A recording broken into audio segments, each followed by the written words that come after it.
Hey guys, so I would just like to give a little ode, if you will, to what is perhaps still my favorite strategy in the game, and it's what is still my favorite way to play. So, as you've seen in many of my videos, going back all the way to the time when I first started making AQ videos, you'll see a playstyle that is featured very, very heavily in many of my videos, probably over half of them, and that is good old, sorry about that, just had this little pop-up on my phone. So the strategy that I think by now you're pretty used to seeing from me, and probably the next time you see me use it again, you're gonna go, oh, not again, can't this guy try something new? But that aside, it is good old-fashioned Dodgelash. Ladies and gentlemen, boys and girls, whales of all ages. So this video, I'm gonna tell you how I personally play Dodgelash, and I would say my Dodgelash setup and my overall way of playing Dodgelash is pretty simple, almost crude compared to those of you in the AQ community who like to try out different stuff, mix and match, and come up with, I guess, what could be considered more specialized or niche or setup heavy kind of playstyles. But personally, I like to keep things simple when it comes to playing Dodgelash. So before we get started, I'm just gonna use Tibble's Terror Tank in the Void as an example of how I do my setup for my Dodgelash play, and feel free to tell me how you do it differently if you've also invested partially or fully in a Dodgelash strat.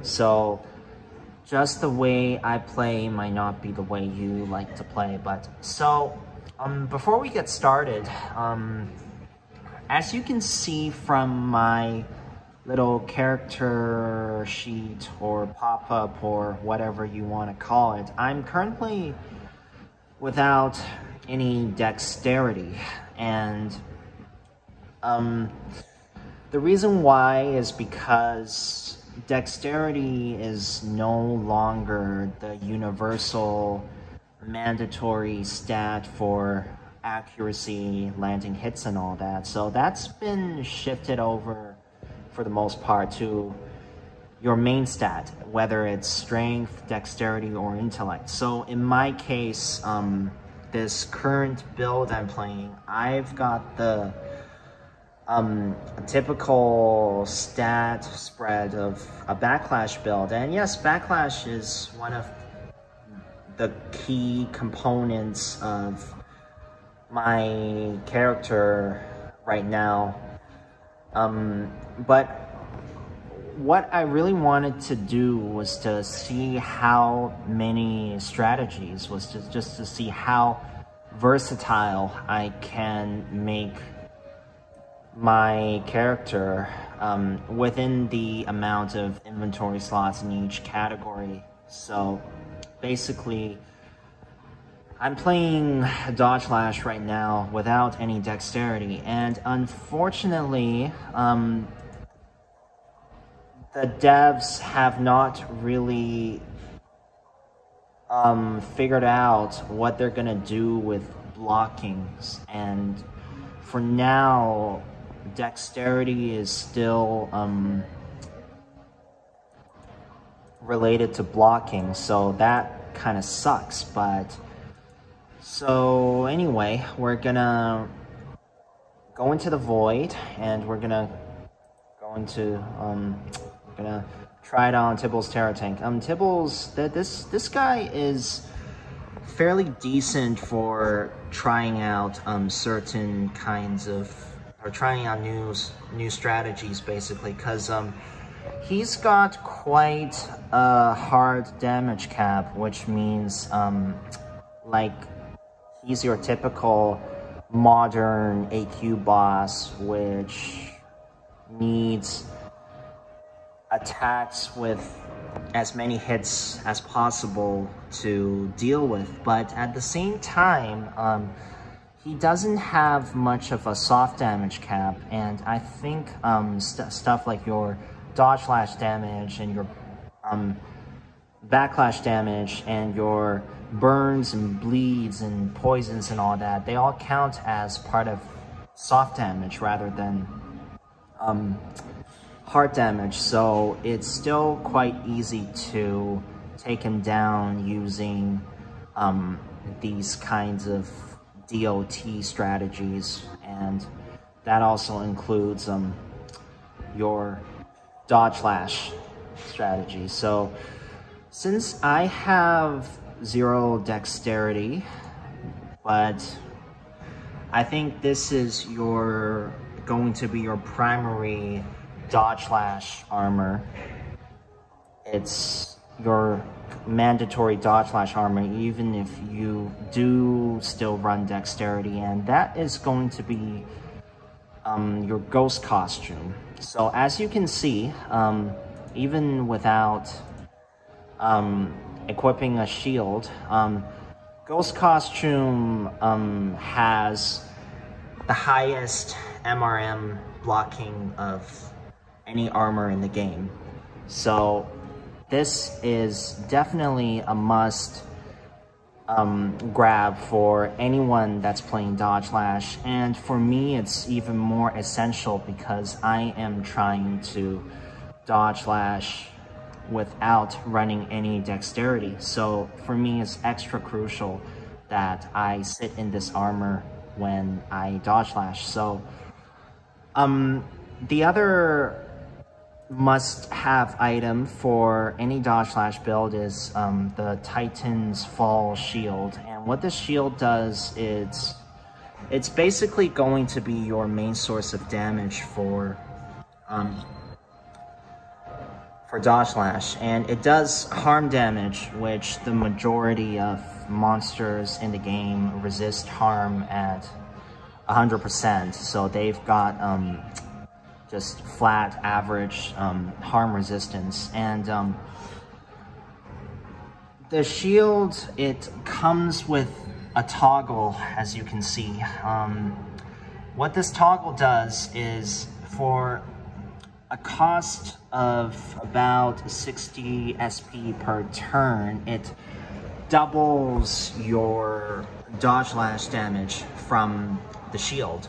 So that is, of course, something you would definitely want to turn on for the most part. Of course, there are like some situations here and there where it's actually, it could be beneficial to turn off the toggle and save some SP, especially during some like challenge fights where you don't get any healing in between, and you don't want to use stuff like your Essence Orb or any of the Zfinity gauntlets to trade any HP for your SP and stuff like that. So, but for the most part, you would want this toggle to be turned on as it is right now. So another shield that is situationally useful, especially when the enemy is weaker to ice than to harm damage, is Frost Titan's head. It's this shield, and this shield has two modes. One is a blind, as you can see, and the other, so I click it once, and now this shield, it's gonna give me a blind. But if I click it a second time, it says your shield gnashes its teeth, and that is basically the mode you would want to use because it gives ice Dodgelash damage on the enemy. So that's it for shields. These are the two shields that are for Dodgelash builds in the game that you can pick up anytime you want. I think there's also like a seasonal rare shield that does like Dodgelash damage, that does light damage for Dodgelash. I forgot what it's called and I don't know what it looks like, but I might pick it up if it comes back sometime. So if you know what the name is and where I can find it, yeah, just feel free to let me know. So now moving on to pets. The best pet for a Dodgelash build is Pigdrake, and again, Pigdrake comes in two modes. The first mode is this regular attack, which can choke the enemy. The second mode, which gives you a defense boost. This is the mode you want as a Dodgelasher, and so basically what makes Pigdrake very good is that it can stack its MRM boost on you. So if you start off with one turn, it keeps stacking and gives you 2 turns. So that's, of course, very, very good to have. So for weapons, I think in my old videos when I still had dexterity, when I Dodgelashed, I pretty much used only 2 weapons. One was Frag grenades, and the other one was the flashbang grenades. So they're not really for damage, and the point of using those weapons was not for damage. Frag was for the bleed stacking, and flashbang was for blinding the enemy, especially if I was fighting a darkness monster and they were weak to light, so I could get like a pretty good blind on them. So, but they're ranged weapons, and right now I don't run any dexterity, so I don't think using any ranged weapons would be too effective with my current stats. So I would say it's actually not that important to have a really good weapon for attacking when it comes to Dodgelash. But something good that I found is using Healing Branch when I don't have a better weapon to use, and the reason why is because Healing Branch, it can restore your MP, which your Dodgelash guest, which is either Bum Banneret or Paladin Apprentice, is really a personal preference. You should have them, I have them set to consuming MP. So Healing Branch, this weapon, it can recover your MP, and it also comes with a healing spell that can offset the HP loss from using items like Essence Orb and your Soul Gauntlet. So, and of course, if the enemy does manage to land a couple, if I get unlucky and the enemy does manage to land a couple hits on me, I have the option to heal up a bit, basically. So, let's get started, first of all. And, so, as you can see, he's got a lot more luck than me, so he got the first turn, no surprise about that. And, so as you can see, the the whole thing about playing Dodgelash is you deal damage when you block the enemy's attacks. So just now, I blocked one of his 2 hits, so he took a bit of damage from that. And now let's get to the setup. So what I like to do is I always use this spell, Imanak Edok, or however you say it, and this spell gives you a 30 MRM boost, and the main point of using the spell is so it can stack with my Pig Drake and my Bun Banneret, and then with my Sack of Nuts Misk. And Sack of Nuts, I think all of you know by now, is an extremely versatile Misk to have. If you have it, it's basically, I'd say, just use it. I'd say it's a must-have in your active inventory. And for a Dodgelasher, the skill you would want is the skill you'll want to use from this Misk is called Walnuts, which, as you can see, it gives you a further 15 or so boost to your MRM blocking. So, and if I want an extra, if I just want my, I don't always use this, but if I just want my pet and guest to give me a couple more points of MRM, I use this Una Poca de Gracia spell from one of the Z token packages, which gives charisma boost for 3 turns. I don't usually need it though. I find that I manage just fine without it. So for the miscellaneous item you would like to use when you're Dodgelashing, you can't beat Summoning Stone. Summoning Stone is hands down the Dodgelasher's Misk.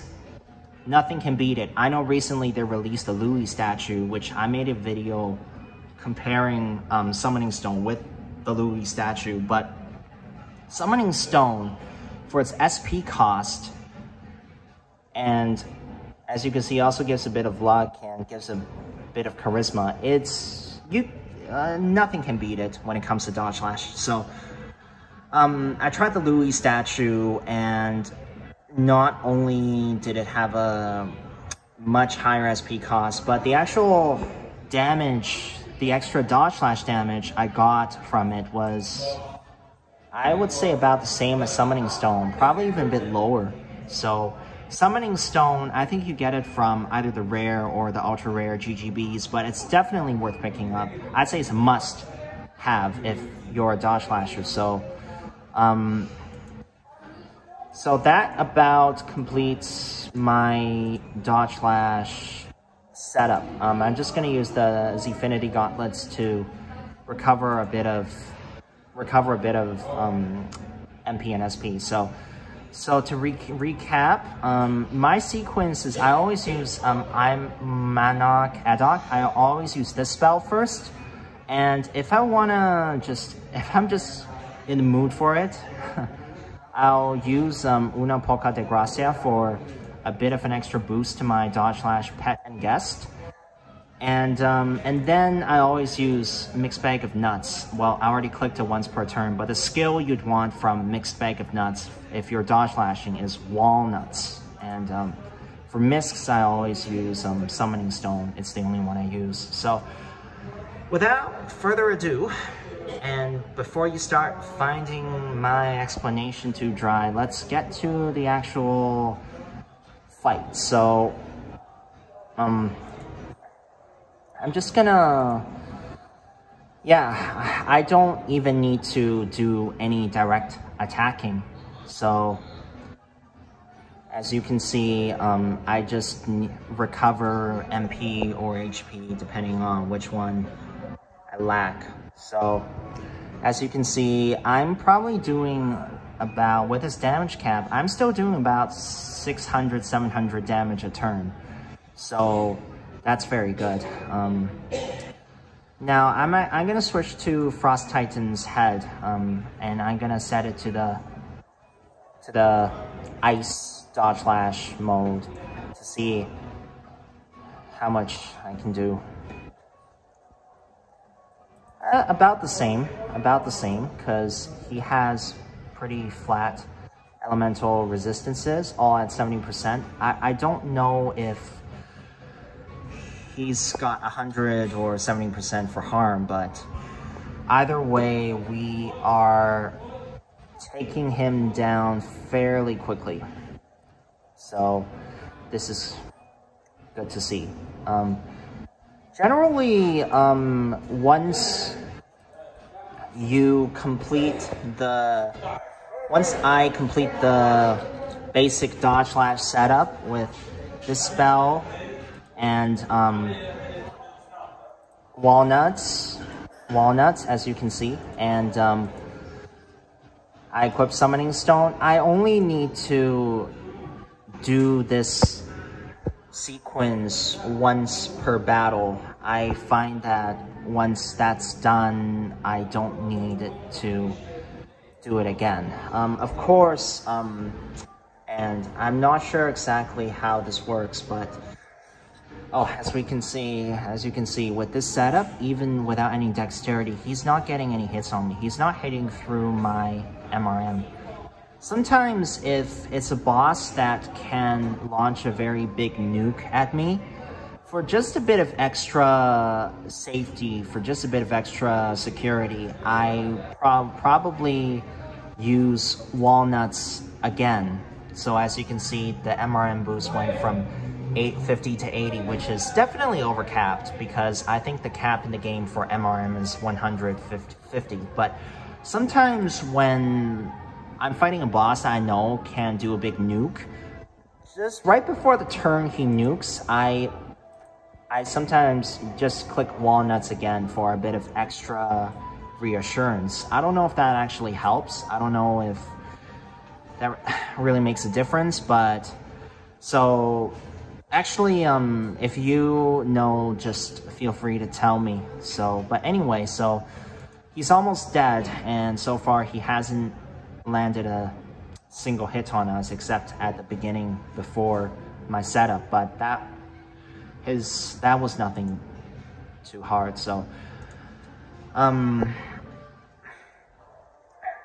yeah, so next turn he's gonna be dead. So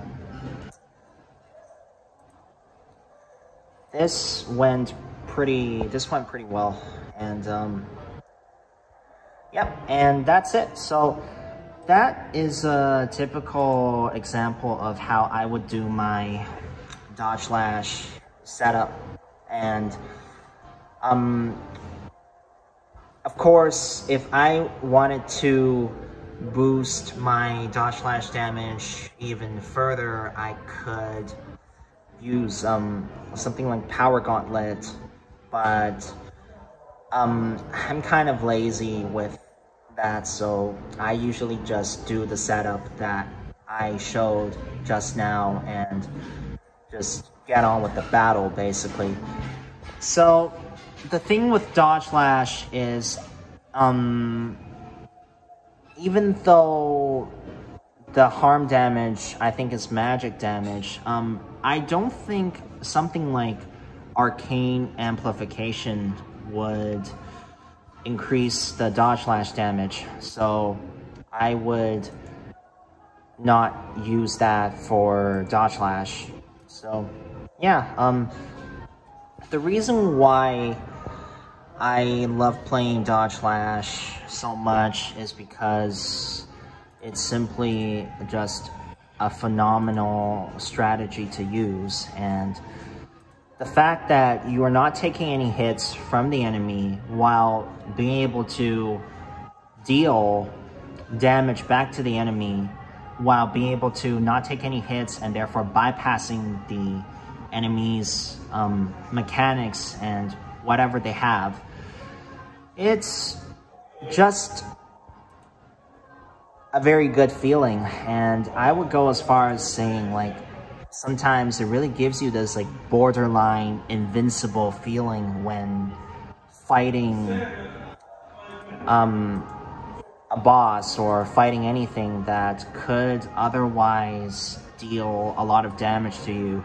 So that is why Dodgelash remains such a core and such an important part of the way I play. And as you can see, with Ghost Costume and with the Dodgelash, with all the setup, that I just did, and which, by the way, it's still an extremely basic setup compared to a lot of other players who would probably incorporate something like blind or just incorporate more elements. But mine, I prefer to keep things simple. But as you can see, even with just Ghost Costume, your typical Dodgelash Pet and Guest, Summoning Stone, and that very basic setup, even without any dexterity, a lot of times, unless I get unlucky, nothing can really touch me, and that is without any dexterity. So it's just an awesome feeling. It's just an awesome feeling to have. So, and another thing for me is when I play Dodgelash, it's kind of a very good substitute for elements in which I don't have the boosters or I don't have a strong armor skill for. So Dodgelash kind of fills in the blanks in those cases, and it does very well for the most part. Now, there's a few bosses in the game that have pretty high harm resistances. DUM is an example, and also there are some bosses which have mechanics that make it very hard for your Dodgelash to keep up with. So an example of that would be the second of the Shadow Side Virophages in one of the quests.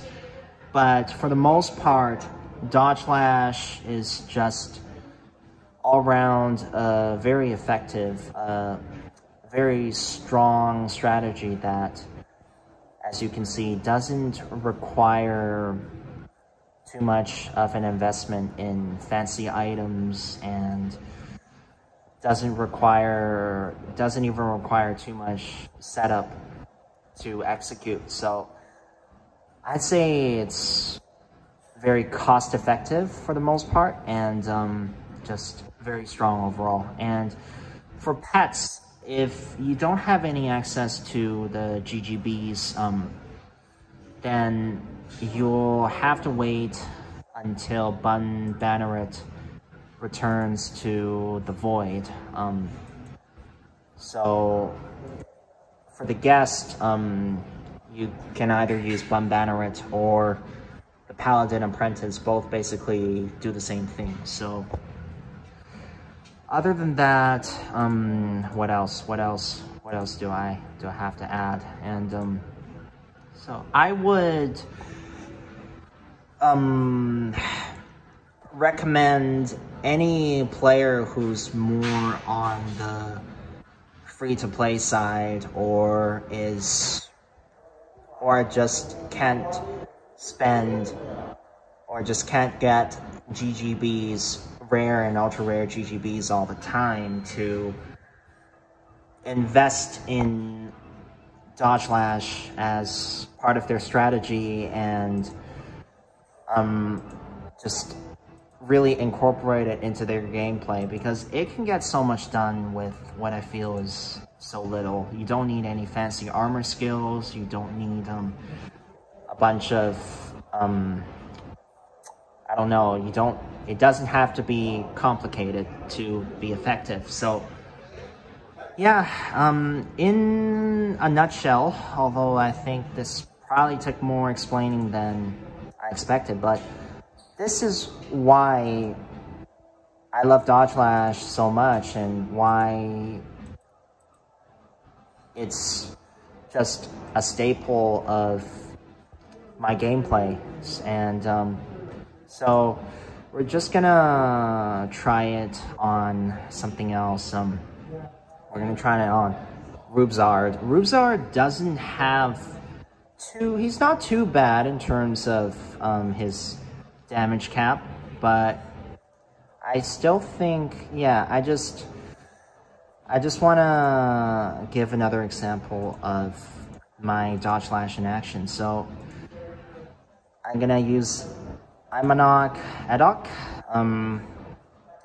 and this time I actually feel like using Una Poca de Gracia for the extra boost to my Pick Drake and Bun Banneret. So, and then of course, Bag of Mixed Nuts. You'd want to click Walnuts, and let's see his resistances. His Ice is 90%, which I assume his Harm is 100%. So I'm just gonna use Titan's Fall with the toggle on. So, and of course, Summoning Stone is what I like to use for my misc item, and yeah, let's see how this goes.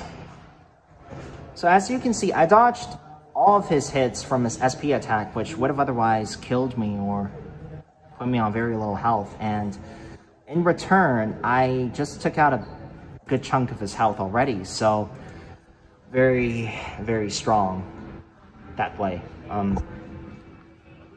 And yeah,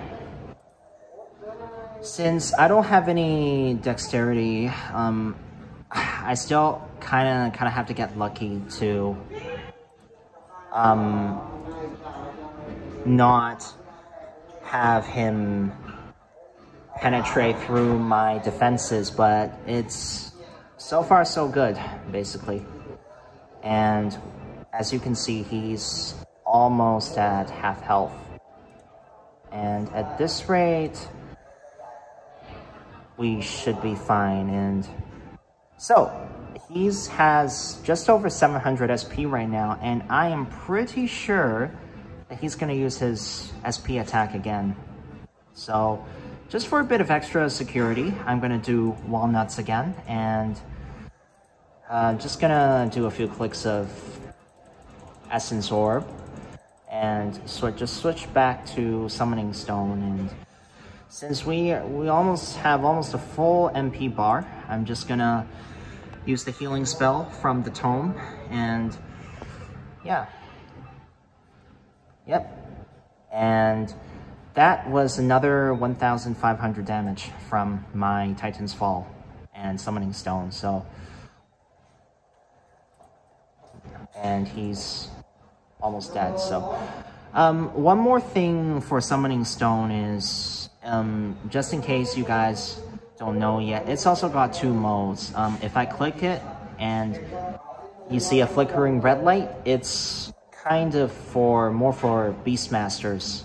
I don't know what exactly it does, but I think it's some kind of boost to your pet and guest. But what you want when you're playing Dodgelash is to click it again and see this blue/purple mode, and in this mode it gives you a couple extra points of MRM as well as a small boost to your luck and charisma. So this is definitely the mode you want when using Summoning Stone as a Dodgelasher. So, and he's dead. So yeah, I already have the rewards, so don't need it.